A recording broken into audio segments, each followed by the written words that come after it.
বিরিয়ানির মধ্যে আমার কাছে মনে হয় সবথেকে ফ্লেভারফুল আর টেস্টি বিরিয়ানি হলো হায়দ্রাবাদি বিরিয়ানি। আজকে শুক্রবার ছুটির দিন ছিল, তাই ভাবলাম একটু হায়দ্রাবাদি বিরিয়ানি তৈরি করি আর রেসিপিটাও আপনাদের সাথে শেয়ার করি। এই বিরিয়ানি বানানো কিন্তু একেবারেই সহজ, কিন্তু খেতে অনেক বেশি টেস্টি হয়। এর জন্য আমি এখানে শুরুতেই নিয়ে নিব একটা গোটা চিকেন নেওয়ার পরে দিয়ে দিব বেরেস্তা। আমি এখানে বেরেস্তা নিয়েছি প্রায় 1.5 কাপের মতো।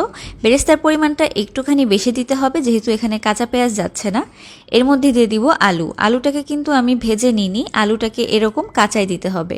এরপরে দিয়ে দিলাম কাঁচামরিচ বাটা, আদা বাটা এবং রসুন বাটা। দিয়ে দিচ্ছি ধনিয়ার গুঁড়া, একটুখানি জিরা বাটা, আপনারা চাইলে জিরা গুঁড়াও দিতে পারেন। তার মধ্যে দিয়ে দিচ্ছি শুকনো মরিচের গুঁড়া, স্বাদ মতো লবণ দিয়ে দিচ্ছি, আর দিয়ে দিব হালকা একটু হলুদ কিন্তু অবশ্যই দিতে হবে, এই হায়দ্রাবাদি বিরিয়ানিতে হলুদ ব্যবহার করা হয়। এরপরে দিয়ে দিচ্ছি ফ্যাটানো টক দই, আর ওই যে বেরেস্তা ভাজা যেই তেলটা ছিল সেটাও দিয়ে দিয়েছি। এখন দিয়ে দেব বিরিয়ানি মশলা। এখানে রেডিমেড যে বিরিয়ানি মশলা আছে সেটাই আমি দিয়ে দিচ্ছি প্রায় 1/2 প্যাকেটের মতো। এখন সব কিছুকে খুব ভালোভাবে নেড়েচেড়ে মিশিয়ে মেখে নিতে হবে। একটু সময় নিয়ে মাখাবেন, এতে করে চিকেনের চারিদিকে মশলাটা ভালোভাবে লেগে যাবে। এবার দিয়ে দিচ্ছি পুদিনা পাতা আর ধনিয়া পাতা কুচি। হায়দ্রাবাদি বিরিয়ানিতে প্রত্যেকটা লেয়ারে এই ধনিয়া পাতা আর পুদিনা পাতার কুচিটা কিন্তু ব্যবহার করতে হবে। আর এভাবে সব কিছুকে এখন আবার একটু ভালোভাবে মেখে নিচ্ছি। আর এভাবে মেখে নিয়ে কিন্তু এটাকে রেখে দিতে হবে প্রায় 1 ঘন্টার মতো। যত বেশি সময় ধরে এটাকে মাখিয়ে রাখবেন, এর স্বাদ কিন্তু ততই বাড়বে।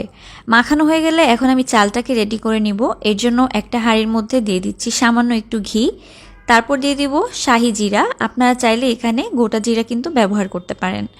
এরপর দিয়ে দিচ্ছি ধনিয়া পাতা এবং পুদিনা পাতার কুচি, একটুখানি দারুচিনি, বেশ কয়েকটা লবঙ্গ আর তার সাথে এলাচ।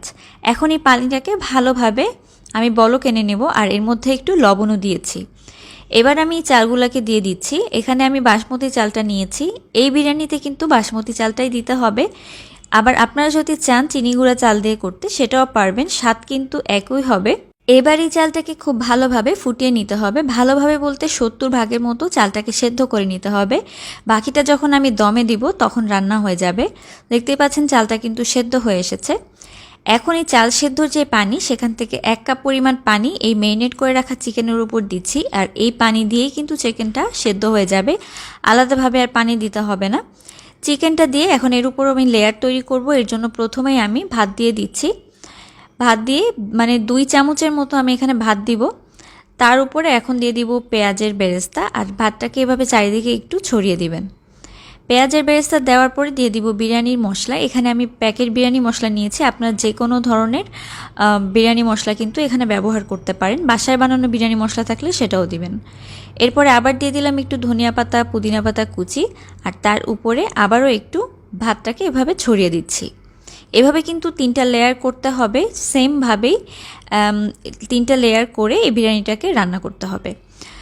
তো তারপরে আবার কিন্তু ভাত দিয়ে আমি এখানে দিয়ে দিচ্ছি বেরেস্তা এবং বিরিয়ানি মশলা, যেটা কিনা আমি প্যাকেটের ব্যবহার করছি।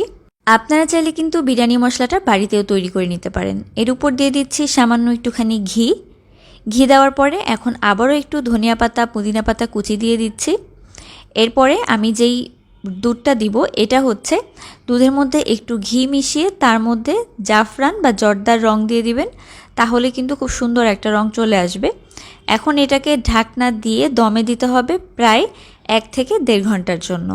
যদি 1.5 ঘন্টা দিতে পারেন তাহলে কিন্তু অনেক ভালো হবে। এছাড়া 1 ঘন্টা 10 মিনিট থেকে 15 মিনিটের মধ্যে দমে রাখলেই তৈরি হয়ে যাবে সুস্বাদু হায়দ্রাবাদি চিকেন দম বিরিয়ানি। আর এই বিরিয়ানি বানানো কিন্তু একেবারেই সহজ।